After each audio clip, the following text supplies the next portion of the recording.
मोठी बातमी सध्या समोर येते। बंगळुरूच्या विमानतळावर सामुदायिक नमाज पठण करण्यात आल्याची माहिती सध्या समोर येते। काँग्रेस सरकारला मुसलमानांचे असं वागणं पसंत आहे का असा प्रश्न आता या निमित्ताने उपस्थित होतोय। तर बंगळुरूच्या विमानतळावर सामुदायिक नमाज पठण करण्यात आलं। काँग्रेस सरकारला मुसलमानांचे असं वागणं पसंत आहे का? सिद्धरामय्या यांना भाजपनं हा थेट सवाल उपस्थित केलाय।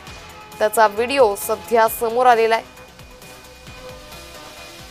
तर काँग्रेस सरकारला मुसलमानांचं असं वागणं पसंत आहे का असा प्रश्न या निमित्ताने उपस्थित होतोय।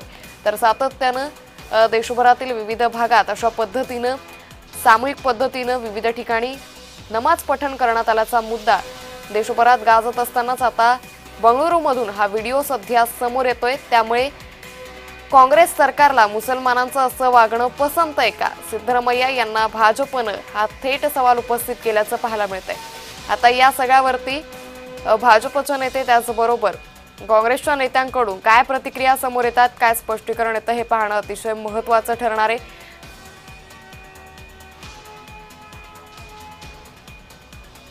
तर भाजपनं या निमित्तानं सवाल उपस्थित केलेला आहे। विमानतळाच्या परिसरामध्ये मुसलमानांसाठी स्वतंत्र नमाज पठणासाठी जागा असताना विमानतळावर अशा पद्धतीने नमाज पठण करणं हे योग्य आहे का असा प्रश्न भाजपनं या निमित्तानं उपस्थित केलेला आहे। सिद्धरामय्या यांना भाजपनं हा थेट सवाल उपस्थित केलाय।